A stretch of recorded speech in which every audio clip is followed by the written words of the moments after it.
Donc, pour revenir à l'emailing et à l'autorépondeur, je voudrais vraiment qu'on revienne sur les fondamentaux d'une bonne délivrabilité technique d'un autorépondeur. On a vu avec Sébastien Gourrier, on a survolé vraiment tout ce qu'on pouvait faire avec et les actions à mettre en place pour une bonne délivrabilité. Donc on va résumer ça avec les 4 fondamentaux d'une bonne délivrabilité. Alors, on vous parle souvent des fournisseurs d'accès Internet et des fournisseurs de services de messagerie qui ont chacun leurs propres règles concernant la délivrabilité. Alors, la délivrabilité, que je vous explique bien, c'est le fait que lorsque vous envoyez un email, celui-ci arrive bien dans la boîte de réception de la personne à qui vous l'avez envoyé, qu'il n'aille pas dans le spam ou dans les indésirables ou dans les promotions ou qu'il n'arrive pas du tout, etc. Donc la délivrabilité, c'est le fait d'envoyer un mail et que la personne le reçoive correctement. Donc il est très intéressant de découvrir la politique de filtrage de ces fournisseurs d'accès Internet et de ces fournisseurs de messagerie et de vous transmettre les meilleures pratiques pour avoir justement une bonne délivrabilité. Alors premièrement, il y a l'importance et l'influence des blacklists. Je vous en ai parlé un petit peu au début de la conférence. Les blacklists, ce sont les listes de fournisseurs d'accès, des URL, des sites web qui sont classés comme on va dire, des bad boys, des mauvais utilisateurs de l'emailing. Et une des références en la matière, c'est Spamhaus. Donc Spamhaus s'écrit S-P-A-M-H-A-U-S, qui est reconnu comme la blacklist la plus influente depuis déjà plusieurs années déjà. Et en France, il faut savoir que tous les fournisseurs d'accès Internet et les fournisseurs de messagerie vérifient aussi la présence d'un expéditeur sur Spamhaus. Alors la vérification peut se faire soit directement, c'est le cas de Orange ou de SFR par exemple, soit via des solutions anti-spam tierces comme Vaderetro, Cloudmark. Voilà. Donc vous pouvez en profiter pour vérifier votre nom de domaine d'expédition sur Spamhaus et voir si vous n'êtes pas dans les blacklists de ces personnes-là, puisqu'une fois qu'on est tombé dedans, c'est vraiment, je vous le disais au début de la conférence, c'est très difficile d'en sortir, il faut monter patte blanche. Alors c'est pas impossible, mais c'est très compliqué d'en sortir. Donc c'est pour ça qu'il faut tout faire pour éviter de tomber là-dedans, et c'est pour ça que justement je vous annonce ces 4 points. Donc premièrement, les blacklists. Deuxièmement, l'engagement de vos destinataires. Alors qu'est-ce que c'est que l'engagement? La notion d'engagement devient aujourd'hui une donnée de plus en plus importante à prendre en compte si vous voulez optimiser votre, on va dire, entre guillemets, votre réputation d'expéditeur et donc votre délivrabilité. La notion d'engagement de vos destinataires comprend les actions que doivent effectuer une fois que l'email est ouvert, c'est-à-dire répondre, cliquer sur, par exemple, sur les pages spam, cliquer sur un lien, etc. Alors, il y a plusieurs actions, et les fournisseurs d'accès les classent de très positives à très négatives. Donc, on va voir celles qui sont considérées comme très positives. Premièrement, remonter un mail de la boîte spam vers la boîte de réception ou cliquer sur le bouton « Ceci n'est pas un spam ». Ça, c'est une action qui est considérée comme très positive et les fournisseurs de messagerie vont considérer que c'est une action très positive. Il y a une autre action qui est très positive, c'est de répondre à un email.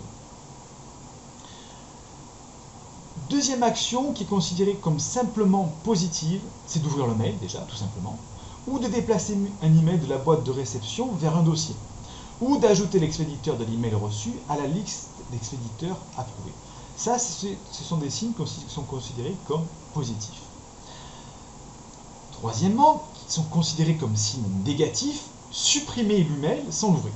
C'est-à-dire que lorsqu'une personne reçoit un email qu'elle le supprime, les fournisseurs d'accès Internet et les fournisseurs de messagerie vont classer l'expéditeur de cet email comme une action négative. Donc, ça va donner un mauvais point.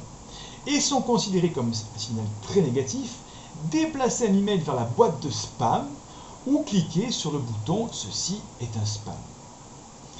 Il faut savoir que le clic n'est pas vraiment pris en compte par les opérateurs car ils jugent que la plupart du temps ça relève de la vie privée. Donc concentrez-vous attentivement sur le sujet. Votre indice de délivrabilité vous permet également de repérer les situations irrégulières comme les plaintes. Donc c'est très important de souvent, lorsque vous récupérez les adresses email, avant que la personne reçoive cette adresse, on a toujours la possibilité d'avoir une page de remerciement. Et dans cette page de remerciement, il faut bien signaler de mettre une action, de faire une action aux personnes qui se sont inscrites. Donc il faut leur dire directement, allez voir dans votre messagerie. Parfois, le message peut tomber dans les spams lorsque les logiciels de filtrage sont un petit peu trop sensibles. Donc, allez voir dans les spams ou dans les indésirables si notre mail n'est pas tombé dedans par mégarde et allez le récupérer. Donc, les gens de suite vont aller voir ça et vont faire cette action qui est considérée comme très positive et va vous permettre d'envoyer toute la série d'emails qui suit sans aucun souci. Une autre action qui est aussi importante, c'est le titre de l'email, bien sûr, vous vous en doutez. Par exemple, évitez d'écrire, par exemple, on va donner un exemple, hein, voilà la solution pour maigrir avant l'été. Hein. Mais écrivez plutôt le prénom, par exemple, Stéphane, retrouvez la ligne en 3 semaines. Donc, dans le premier cas, dans le cas où on dit voilà la solution pour maigrir avant l'été, on propose des infos sur le produit, il y a de fortes chances pour qu'on n'ouvre même pas l'email. Hein. Et dans le deuxième cas, on interpelle le prospect doublement. Premièrement par son prénom, en lui indiquant, ainsi que nous lui adressons personnellement son email. C'est là aussi la puissance de l'autorépondeur, c'est de pouvoir personnaliser le prénom, l'email, la date. On a toute une batterie de personnalisation qui sont possibles. Donc, dans le deuxième cas, on interpelle avec le prénom. Puis on interpelle aussi par une question et par quelque chose... comment dire, par un sujet dans lequel le mot le plus important est placé au début.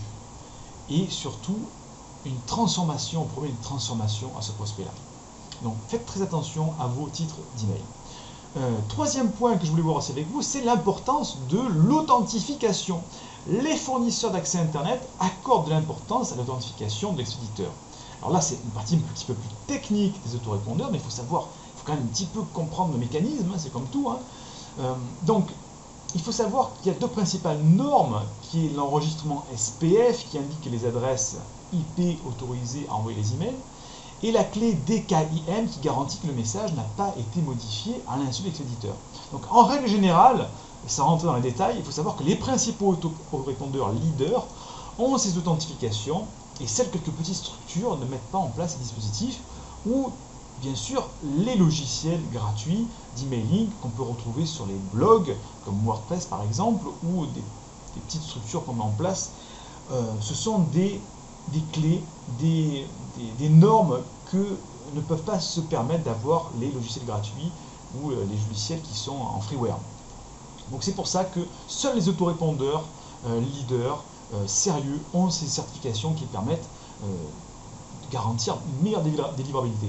Donc, pour ne pas les citer, on a Aweber, on a Mailchimp, on a SG Autorépondeur avec Sébastien Gourrier.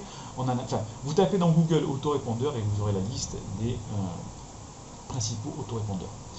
Quatrième point que je voulais voir avec les autorépondeurs, ce sont les spam words, ce sont les fameux mots à éviter.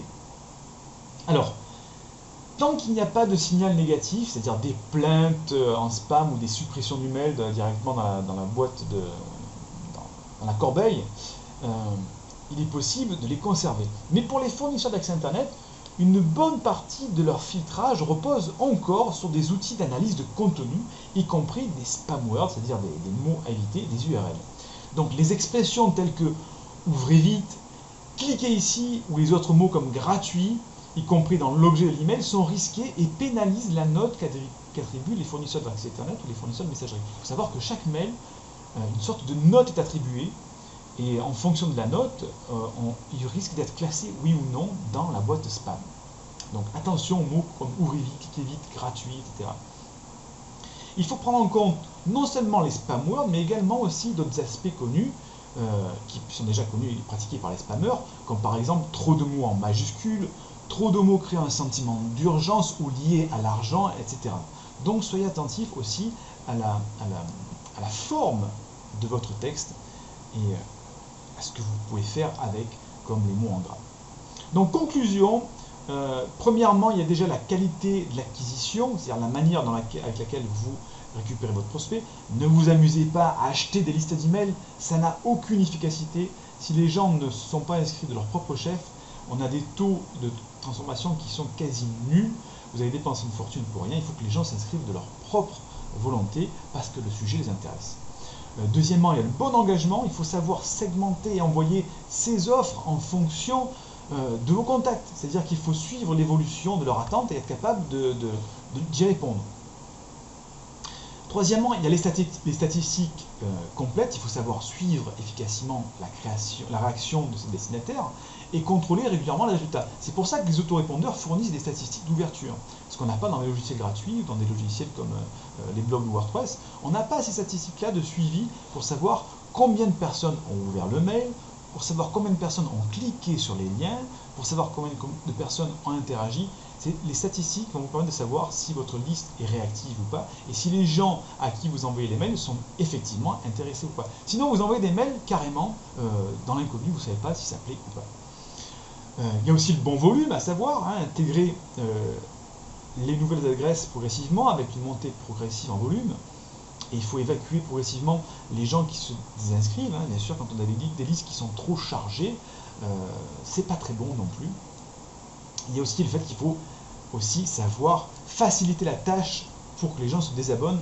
C'est-à-dire quelqu'un qui ne trouve pas le bon bouton, le bon clic dans l'email pour se désabonner, va mettre le mail dans le spam et on va être mal noté par les fournisseurs d'accès Internet et par les fournisseurs de mail. Voilà pour cette grosse partie très dense de l'emailing.